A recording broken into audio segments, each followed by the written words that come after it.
depending on the part of the world that you live in, traveling abroad can actually be a good thing. In fact, it can be a sign of a breakthrough that you've been praying for a very long time. However, there are some challenges that come with that blessing, just as every blessing has its own burden. In the last episode, we shared with you so many challenges that you must be aware of for you to truly lay hold of the blessings of traveling overseas. Should you be living in a part of the world where traveling overseas means a lot? Some people travel for better lives. Some people travel to give a better life for their children. And whatever reason yours is, we need you to know that you have to take some things to mind and to heart for you to truly leverage that blessing. On today's episode of Purpose Driven Marriage podcast, we would like to share with you some of the ways you can mitigate those challenges that we shared with you in the last episode. In case this is your first time joining us, my name is Dr. Samuel Ekundayo, and this is my wonderful and beautiful and awesome wife. I'm Blessing Ekundayo. It's nice to have you with us. This is Purpose Driven Marriage podcast, where we model kingdom marriage and we help you align with the purpose of God for your marriage. Now let us get into today's episode, shall we? Yes. So on today's episode, we are going to be talking about how to keep your marriage after relocating abroad. Yes. How to keep your marriage after relocating abroad. And like my husband has said, coming up overseas has its own challenges. So if you have not watched our previous episode, go and watch it. You would love it. Right. So let's quickly get into it. Today we're going to be sharing with you about 10 things that you can do to keep your marriage while you're living overseas. Right. Because we have realized that many marriages end up breaking up, couples end up separating, and some sadly end up in divorce. People who seemed to have been doing well, while they were back home in their home country somewhere, wherever they had come from, and coming to this part of the world where, it seems like, things should be going well, because you are in a land that seems to be flows milk and promised land. So it's important that, you take advantage of this, but while not neglecting or losing your marriage. So number one, so that we can have enough time to get into this, the first point is it's important to set your expectations right before you even travel out. Set your expectations right. What do we mean by this? It's important for you to know that unmet expectations, can lead to frustration, can lead to anger, built up resentment towards your spouse, especially if he or she was the one that made you to leave your comfort of your home, to travel abroad, to relocate. So it's important that both of you as a couple, you discuss what your expectations are. So be well equipped with the right information before you travel overseas. For example, for us, we are based in New Zealand, and while we were in Nigeria, or while I was in Nigeria, rather, I made sure I got a lot of information about what it would require of me to be able to practice medicine in New Zealand. So I had to set my expectations straight. And guess what? Unfortunately, even those expectations, the reality I met when I got into New Zealand, it did not match my expectations at the end of the day. But it's important to have a good idea of, okay, what is going to happen there? What am I going to go? If you're going to go and study, for example, what am I going to go and study? How am I going to cope? Are there jobs for me? Can I do a part-time job? Would I be whatever? Just you need to ask those questions, and set your expectations right. And between the two of you, who is going? How are we going to cope? How are we going to manage? What if things don't work out the way we have planned? Are we going to be able to adjust? These are the questions that you must be asking yourself so that you don't get disappointed. Because oftentimes when you make such trips, nobody's looking at, if things don't go well, we're just going to return. It's not often most of the time. It's not often the case. I don't think very few people plan that. If things don't go well, we're going to return maybe within the next 1 month. Let's just see how it is. This is just a trial for 3 months. Very rarely. Usually it's a big breakthrough. People have borrowed money. People have saved a lot to get there, sold things and all of that. So it's oftentimes of like a journey of no return ish. And that means that for that kind of a journey, you have to set the expectation right, especially with each other as a family, as a couple. What are the things that are, that we have to really adjust to? Like my wife did mention, do review your findings before you travel to make sure that you are truly going to a land that truly does, Yeah, even though it flows with milk and honey, and also enjoy your marriage. Your marriage also flows with milk that will and be a honey. blessing to you and not the otherwise. Yes, and I also want to add to this point, because I remember when I traveled abroad with my husband to relocate abroad, I realized that because of the limited social network that I had, I tend to rely on my husband a lot, for that support. And I sort of made him to be like my source of joy or motivation or inspiration, or, whereas he too is going through his own challenges, and I began to feel really frustrated, really angry as a result of him not giving me what I really wanted. So it's important not to expect your husband or your wife to be the source of your joy or a source of your anything, like, without him or without her, my life is not going to be smooth. So because that person maybe struggling, maybe tied up with so many things, the challenges of life, that has dealt the blow on both of you. So try as much as possible not to depend on your spouse for your source of joy or things like that. Very important. We go to number 2. Yes. Communicate openly. Communicate openly. Having conversations about how you both are coping or not coping would go a long way. Absolutely. I mean, by the time you now move overseas, whatever way things are going, if things are going well, you should be open. You should be able to talk about it openly. And if things are not going well, you should also be able to talk about it openly. For instance, these jobs that we are doing is killing us, or is really affecting us. It's affecting our intimacy. It's affecting our home. It's affecting our marriage. We're not spending enough time with the kids. It's good to be able to communicate openly. And, on the other end, nobody should feel threatened by that communication.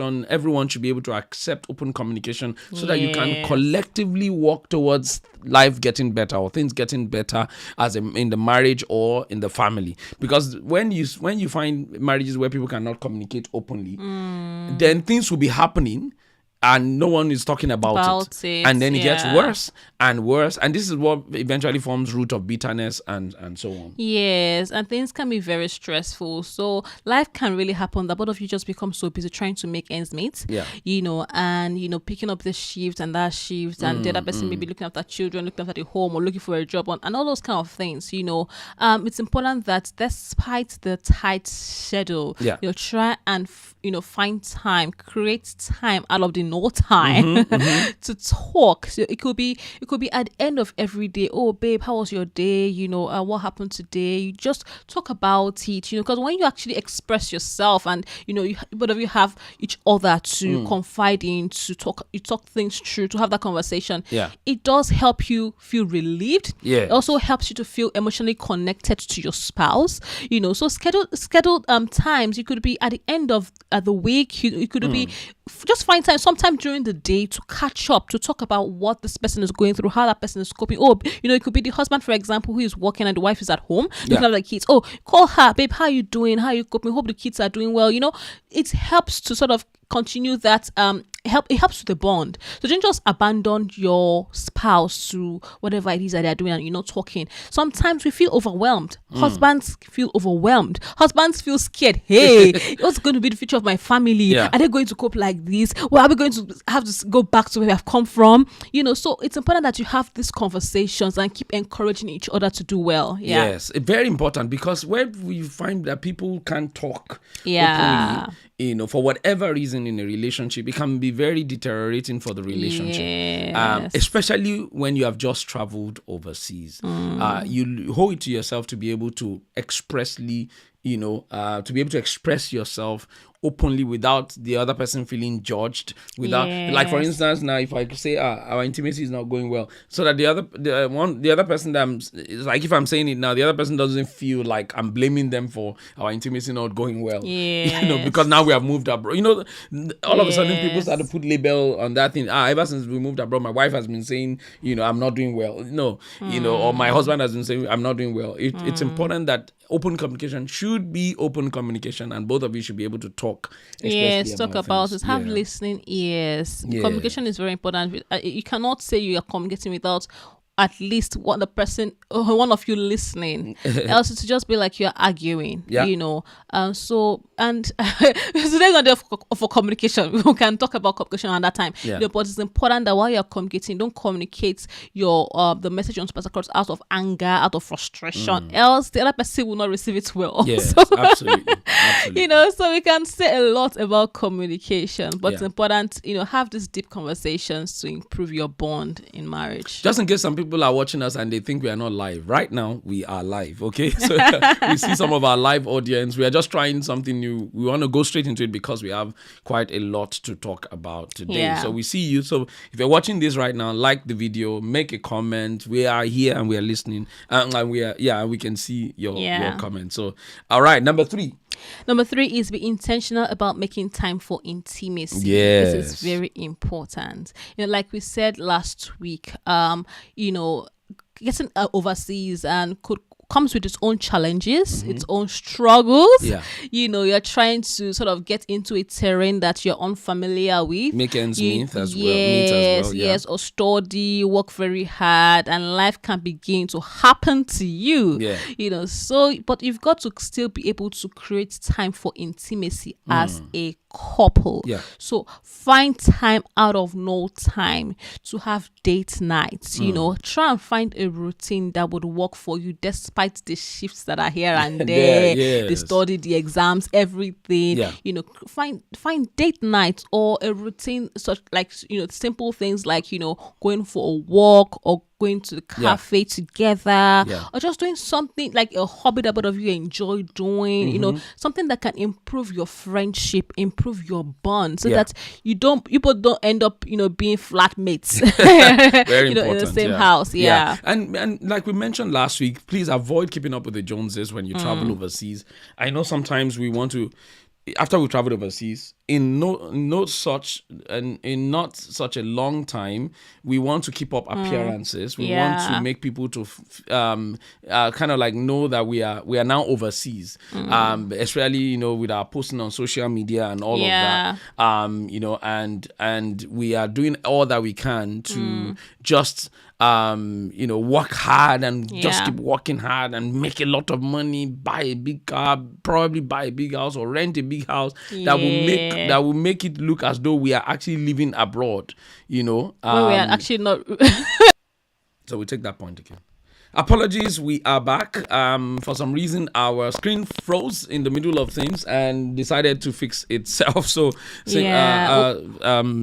us on that one. So we'll take that point again. We're talking about being intentional about making time for intimacy. Yes, that's what we're talking about.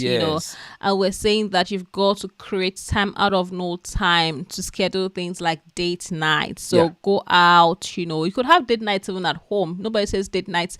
Date nights has to be like you having to go out and spend extra money. No.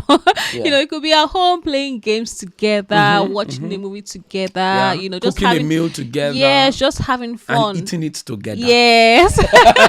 And of course having sex too. So you just got to be intentional. Just like the way you create, you schedule meetings on your calendar. Okay, I'm meeting with this person, I'm meeting with that person. So I'm meeting with my wife at so time. It's very important. Absolutely. Else, those things are not going to happen automatically. You have reasons why they are not. Especially genuine reasons. When you're in a new environment, you'd be like, can't you see that we are working very hard here? Everybody is working hard. I'm so busy.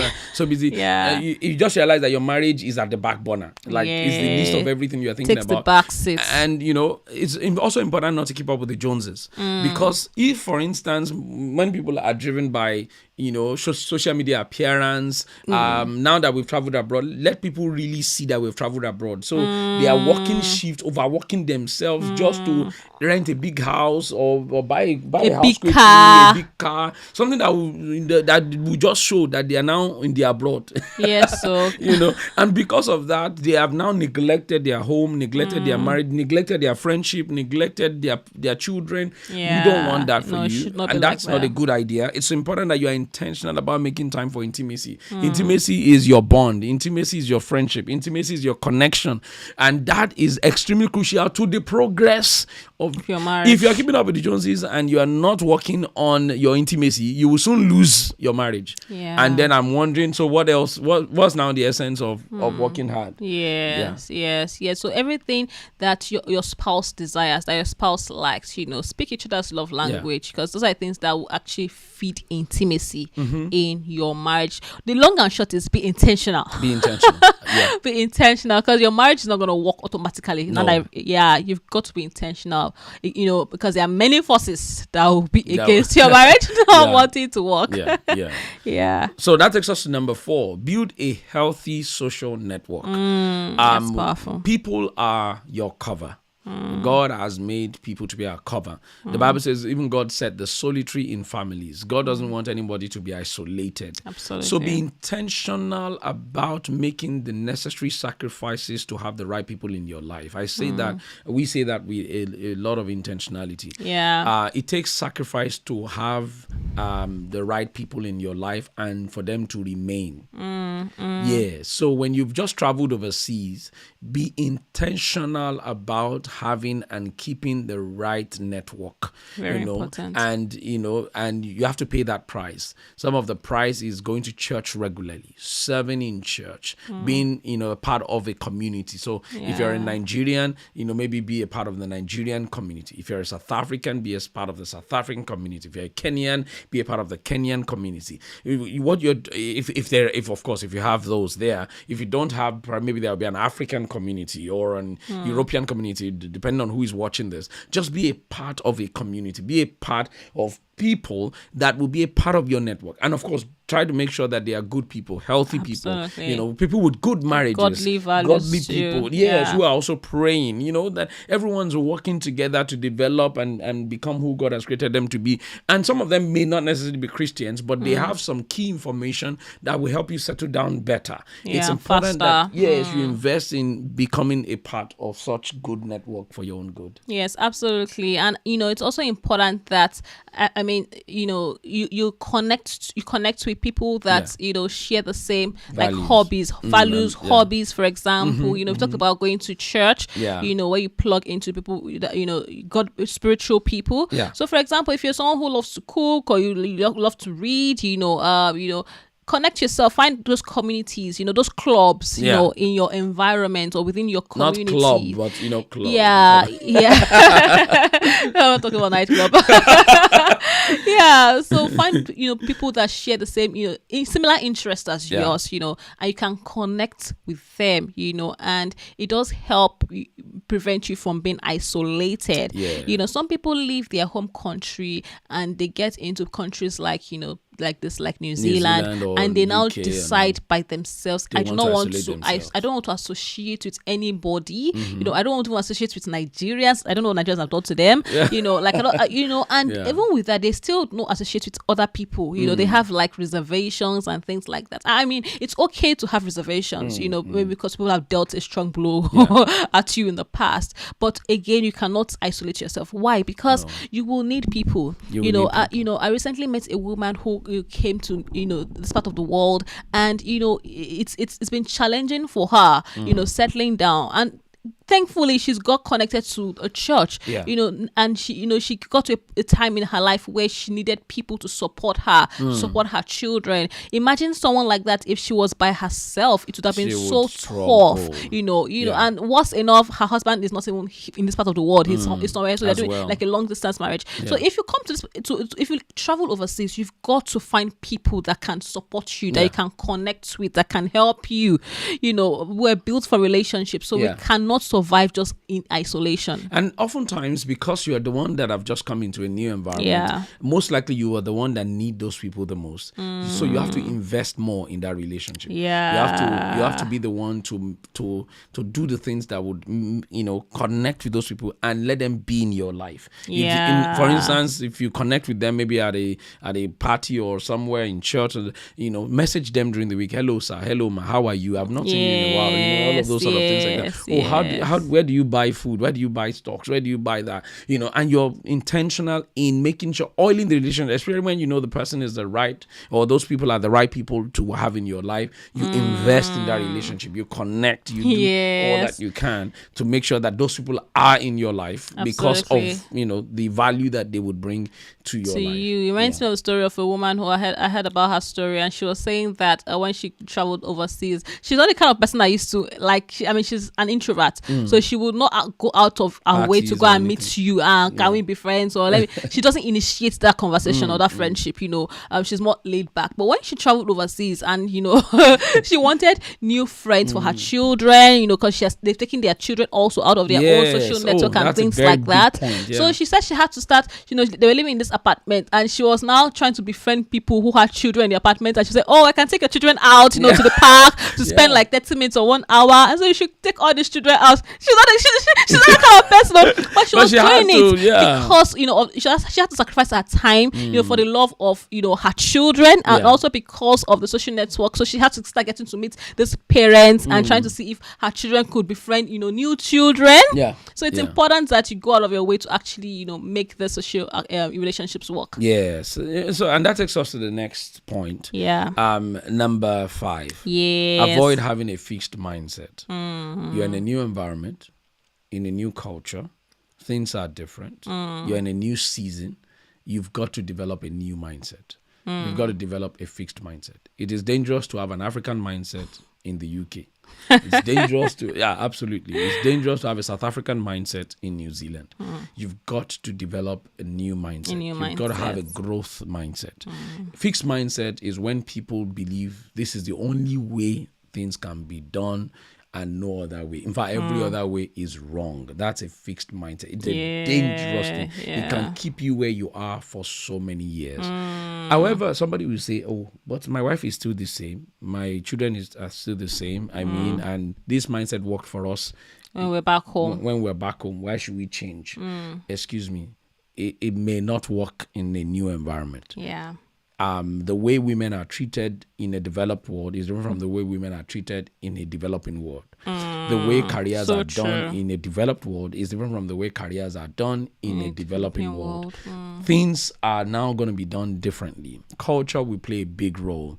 People will play a big role. The weather will play a big role. Children will play a massive role. The support system will play a massive role. All these things will play a massive role now in your life going forward. Ensuring that you develop the mindset that will make those things to play the right role. Because those things could play the wrong role if you're not careful. Ensuring you develop the right mindset so that those things will play the right role in your life is very crucial. It's like saying you've traveled from Nigeria and you've moved to Canada, Saskatchewan, Canada, where it's very cold, or Edmonton, all those really cold climates. And you now said, no, me, I don't wear jacket in Nigeria and I will never wear jacket.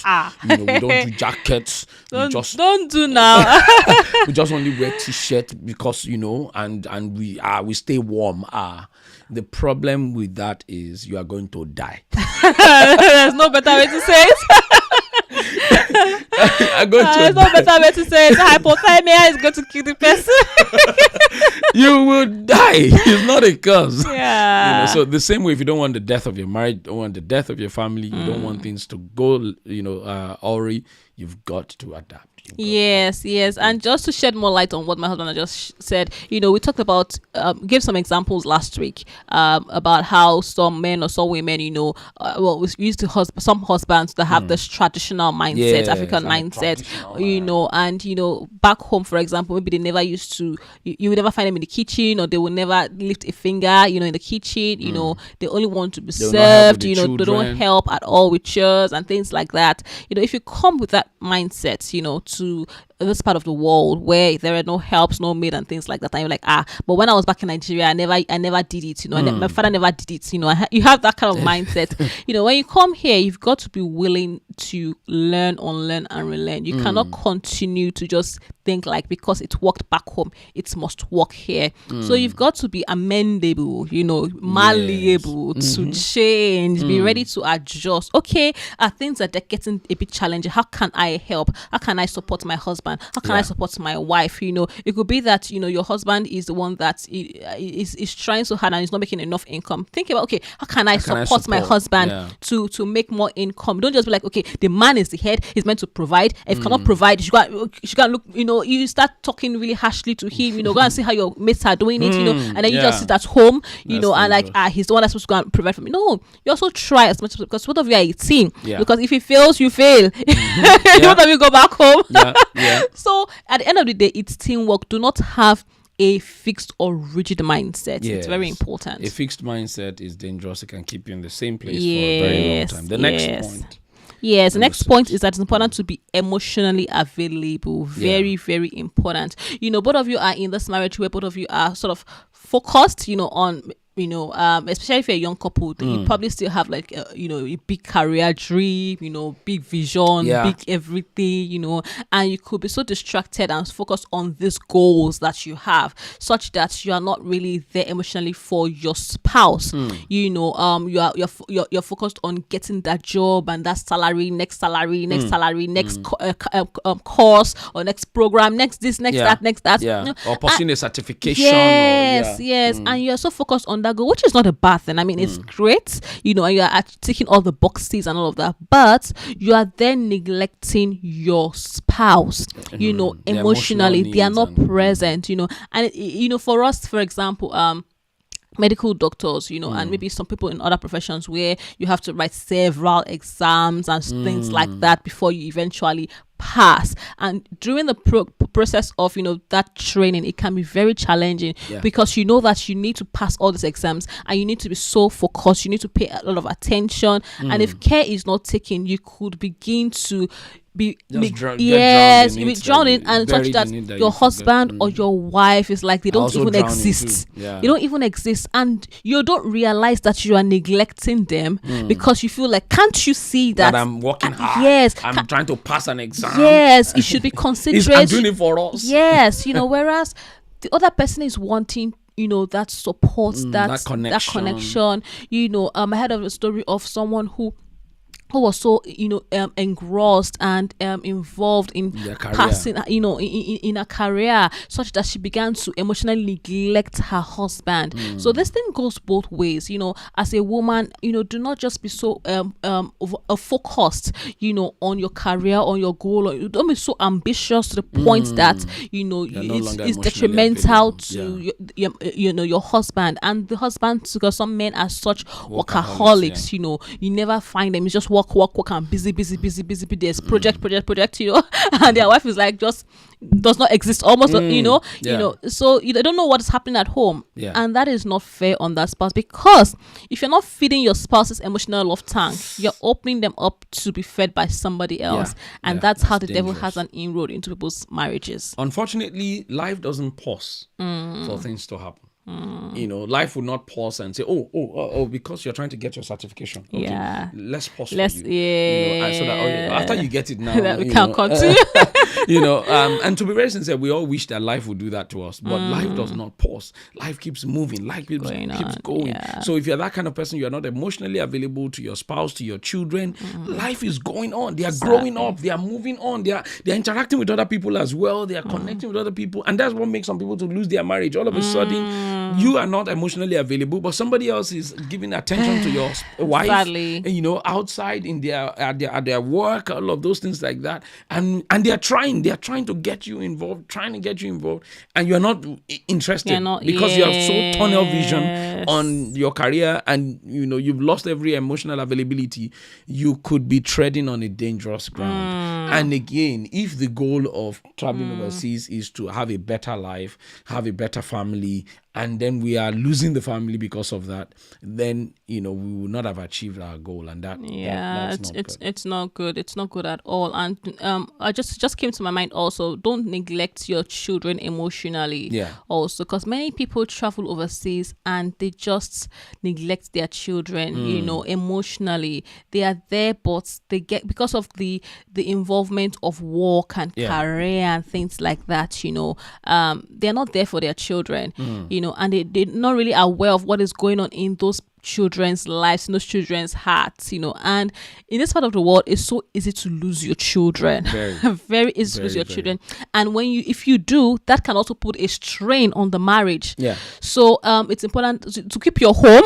It's like a cycle. They are all intertwined. Also available. Yes, be present.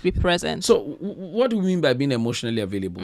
Be intentional about creating time to connect with each other. Like we've said earlier on, have regular date nights.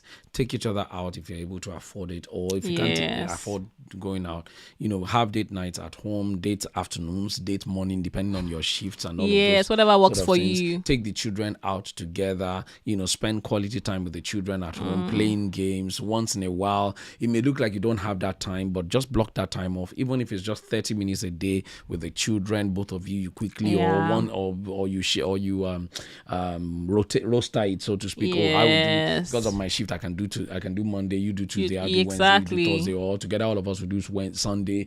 Those kind of things like that. You've got to be emotional so that when you are connecting with them, they are able to tell you what's going on in their own lives, what's going on in school. Because guess what? In this part of the world, and in all parts of the world, obviously, children could be going through a lot of things, and they feel like telling their parents is like literally putting themselves at a risk, maybe of being bullied further, all of those sort of things like that. If you're not emotionally present, you never know what your kids are going through, what your spouse is even going through at work.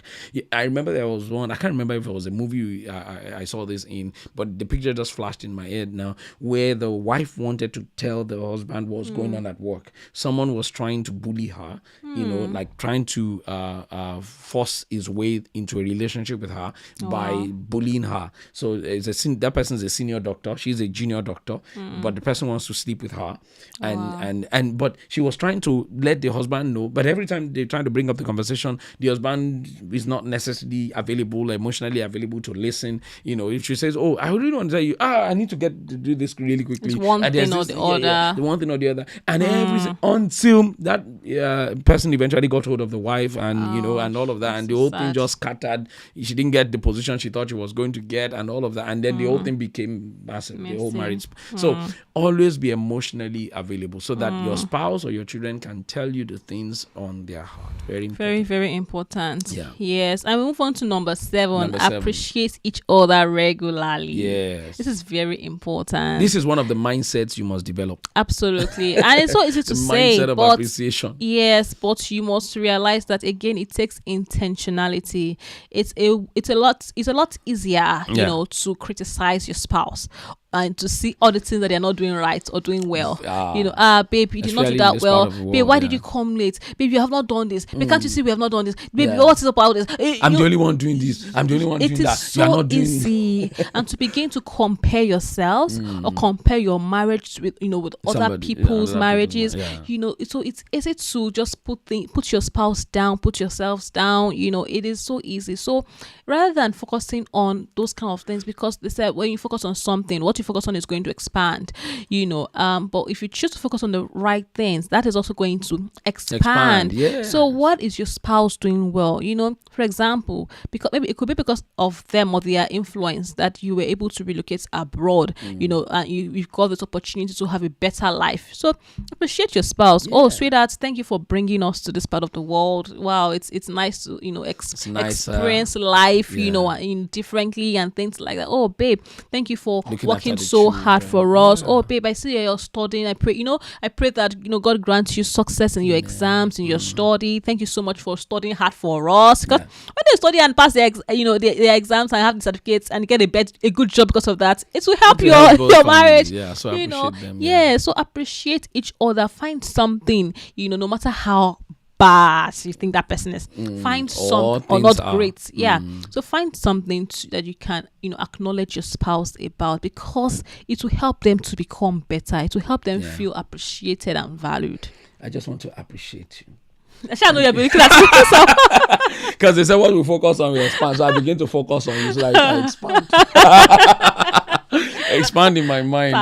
To be very sincere, living overseas would require a lot of sacrifices on both of your parts, and those sacrifices can look so tedious, like a lot, that if you're not getting the appreciation that you think is necessary, there's a way it can make you feel unappreciated, undervalued, and and that could really affect your emotions, your willpower, your strength, and soon enough that can trigger other things like resentment, bitterness, and so on that could affect the marriage. If you can relate to what we are saying in the chat, just say yes. Absolutely, yes, and thank you also, baby. I want to appreciate it. Thank you for bringing me to New Zealand. Yes, thank you for making things beautiful for me. Glory to God. Yeah, I remember when my wife traveled for work for a whole year at a point. And looking after the children alone was tough. I remember those times I would just break down and cry. Sometimes, I'll after you wake up, take them to school. After a while again, you go and bring them back from school. And I still have my own full-time job. I'm still trying to build a business at the time. And, and then, of course, marriage was long distance. So there was no emotional support, like on the close level. And, I remember some days would just be so overwhelming. That's why today, when it comes to looking after children, I don't take anyone that is doing it for granted. It's a lot of work. Absolutely. It is and there's some people who believe like looking at her, what's she doing? She's just looking after children, like just staying at home. Yeah, like what's the big deal? Yeah, as if try it and see. So it's a lot of work. It's a lot of work. Yeah. So appreciate each other. That's the point there. Yes. Number 8. Have your eyes on the future while you enjoy the present. Yeah. This is very, very important. So sometimes it's important that you have goals, you have vision, because it's going to be an anchor. When trying times come, when challenges come, that might want to rock the boat of your marriage. You remember, right, babe, we have a vision, babe, we have a goal. God has showed us this, God has showed us that, and this is where we are headed to. So despite, no matter how the storm is, no matter how horrible the storm is on our marriage, we know that we are going somewhere. It doesn't matter what we're experiencing now. I remember when we've had lots of challenges in our marriage, but I remember when I was finding getting into practice really challenging for me, and it was taking a bit of years actually, because I spent about 5 years not practicing in New Zealand before I was able to finally practice medicine. And after those 5 years, I don't if I start the story it will not end today. But I remember one of the things that kept me going was the fact that God had showed me a vision of where I was going to, and my husband also keyed into it. And despite the challenges, he was able to release me to go to Nigeria because of that vision that we had together. And when storms came in our marriage also, we remembered, okay, we are going somewhere. We are going somewhere. We are going. So if you don't have a vision of where you are going to in your marriage, there's no vision, there's no goal, there's no purpose, there's no dream. It will be easy for you to quit on that journey. You will easily quit on that marriage because after all, it's like you're just passengers really headed nowhere. So it's important that you have a vision, have a dream, and don't just get carried away by what is happening in the moment. Still enjoy the moments, the challenges that you are facing that are coming your way. Let you enjoy. Yes, they're not going to drown you. Exactly. Yeah. Because when you're going through a lot and you're, focusing on the future and all of that, it's easy to just forget the present, and just be living for the future. But no matter what it is you're going through right now, enjoy now. Absolutely. Enjoy now, because you miss now. Time flies by so fast that, and some people, before you know it, your children are grown up. They are teenagers. Before you know they are youth, so you try and enjoy now, but also importantly have a vision of the future. The Bible says, looking unto Jesus, the author and the finisher of our faith, who for the joy that was set before him endured the cross. It's easy to endure when there is a joy set before you, when there is a vision of the future ahead of you. So have a vision of the future, be walking towards something, and have it as a family. Let there be a united vision. Okay, so as a family, we are doing this, we are going for this. So it's a we thing, and even include the children too, if you're able to, such that everybody is driving towards that vision, and no one is left behind, and no one is left out. Absolutely. So number 9 is seek help. Seek help. It's so easy to get because if you're isolated, and you're in this new environment that you're not familiar with, and challenges come, or you don't have clarity about a few things, or your marriage is getting a bit rocky or stormy, you may have this tendency to want to keep it to yourself. Like, who can I talk to? Who can I trust? Who can help me? Open up and seek help. And that's why we've talked about you having a new social network, healthy social network, couples around you who are Christians, who can help, who can support, And so ask questions. Don't just think, your challenges are not unique to you alone. People have gone through, there's somebody who has gone through what you're currently going through. So find out, or how did you manage this? How did you get this? Open up and seek help. And if you are struggling in your marriage, it's easy.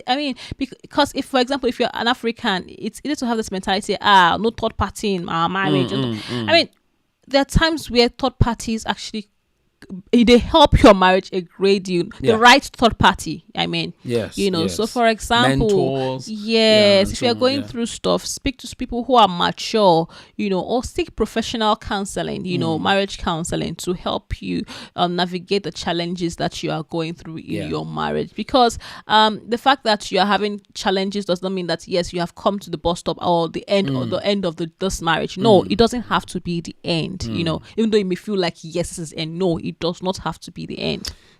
Admitting that you don't know something or that you're struggling is not a sign of weakness. In fact, it's a sign of courage. And finding the right help, when you're going through something like that, is extremely crucial. It is a sign of courage to be able to admit that, hey, we don't know, we are struggling, or our boat has been rocked, or these things, we're in a new environment where is there any way, any tips, any that way we can this could be career wise, this could be marital wise, whatever it is, seek the necessary help. Please don't be dying in silence with the mindset that, we don't want to tell anyone what's going on, we don't want to tell anyone our business, we just want to remain. No, that's how people die in silence. That's how marriages break apart. So seek the necessary help if you need to get help. Yes, and this brings us to the last point. Pray and study God's word together. And fulfill purpose together. Yes. Last week, again, we talked about how people can just feel like, we don't need God. God has, we are in this place where we don't need to pray for this, we don't need to pray for that. The government has provided everything for us. If we apply for jobs, we're going to get it. And life seems may appear very seamless. You can save your money and buy your house and things like that. While all of those things are beautiful, they are great, they are wonderful. It's important that you do not neglect the place of God, the role of God, the role of prayer. Yes, in your life, the role of the study of God's word, the role of having a fulfilling purpose together in marriage. Because I remember my husband said something last week about how God actually brought you here for a purpose, on a mission. So you cannot afford to just abandon that and begin to chase pounds or begin to chase dollars. No, you've got to still find time, again, intentionality. Find time to pray together as a couple, because when you are praying continuously or regularly, it's very unlikely that the devil will have an inroad into your marriage. That's the truth. When you're studying God's word, that's also another way of bonding together as a couple. It's very unlikely that the devil will have an inroad into your marriage, because the prayer will soften your heart. If you are already getting angry or bitter towards your spouse, it will soften your heart. When you're studying God's word together, you're sharing the remas that you are getting. You're excited together. It's building your friendship. So you've got to be intentional about creating that time. Else, the reality is, if you do not have time to build your marriage, you have time to bring it down. So when it is time for you to start working on divorce, there will be time. The lawyers will take your time. They will take your money. The time that you think that you don't have, you will now have it. You will create the time. Who's going to take custody? All those things. Create the time. So do not wait until that time. Start being intentional now about your marriage. It's very important to you. Then be intentional about it and create time to work on it and to build your marriage. Very important. The Bible says pray so that you will not fall into temptation. So it is the more prayer, the more time you give to prayer, the more fortified you are against the temptation of the enemy. The Bible says we should resist the devil and he will flee from us. So one of the ways to resist the devil is to pray, is to study God's word. The Bible says, thy word have I kept in my heart that I will not sin against you. So all these things are very, very important. And again, like my wife mentioned and we mentioned in the last episode, you are on a mission. God didn't just allow you travel overseas to actually just make money. You will make money, but there is also something God has made possible by making you get there. There are people, there are destinies that are connected, that you are connected to or that are connected to you, that both of you together, back to back, as God's battle axes, must do in that land. Don't neglect the place of your purpose or the calling of God on your life. Don't now stop going to church. No, make time. Realize the part and parcel of the essence and the purpose for which God took you to that place, and literally give it priority in your life. Don't relegate it to the background. No. Don't make it second fiddle. No. Make it a priority. And you'll be shocked and surprised at how God will continue to daze you. You do little work and you have great gain. And not only that, apart from even the money and great gain, what about the fulfillment? The joy, the satisfaction, knowing you are in the confines of God's will, knowing that you are doing what God has brought you there to do. That for me beats money anytime, any day. Yeah. So I'll just wrap up by saying, pray so that you don't become a prey. Yes, I like that. Pray so you don't become a prey to the enemy. We hope this has been a blessing to you today. And this episode, you have learned one or two things, especially if you have just moved overseas, you're planning to move overseas, or one day you will move overseas. All of these things are extremely crucial. And in case maybe this is not you, you don't plan to move overseas, you've not just moved overseas, and you won't be moving overseas anytime soon, please share this with someone you know that fits into any of those categories, because you could be saving a marriage, you could be saving a life, you could be helping some children right now just by clicking share. We would like you to also post this on your church WhatsApp group, because guess what? Especially when you're living overseas, there are so many people who have just moved overseas within your church WhatsApp group or your church that you're going right now, who will need this message. And we will encourage you to post both last week and this week's together, because they follow each other. In other words, the last episode and this episode. In case you missed the last episode as well, we'll find a way to link it in the description later on. But you can always check through our videos and you find the last episode, because it's extremely tantamount to what we have shared today. All right. Once again, thank you very much for joining us today. Yes, and don't forget to like, share, subscribe to our channel. Yes, and if you're watching us live right now, because some people are still debating whether we are live, we are live. Hey, by the way, we need to acknowledge. Yes, my mother-in-law, my mom-in-law. She made us this beautiful purpose-driven marriage shirt. Yes. Thank you, mommy. God bless you so much. She just tie and dye. Yes. And she made it with her bare hands. So colorful and beautiful. Yeah, I was there when she made it. Wow. Yeah, because it was in Nigeria. Yeah, so nice. it's very important that you continue to follow us, like this video. If you're watching us live right now, you haven't left us a comment. Why? Leave us a comment, like this video, let us know you are here. We want to acknowledge Ifeoluwa Roshegbe, our very own, and Jacinta Anuka, who have left us comments live right now. If you watch the recording, as also leave us a comment, let us know that you're there, like the video, subscribe to the channel. We'll see you next time by the grace of God. Do take care and bye now.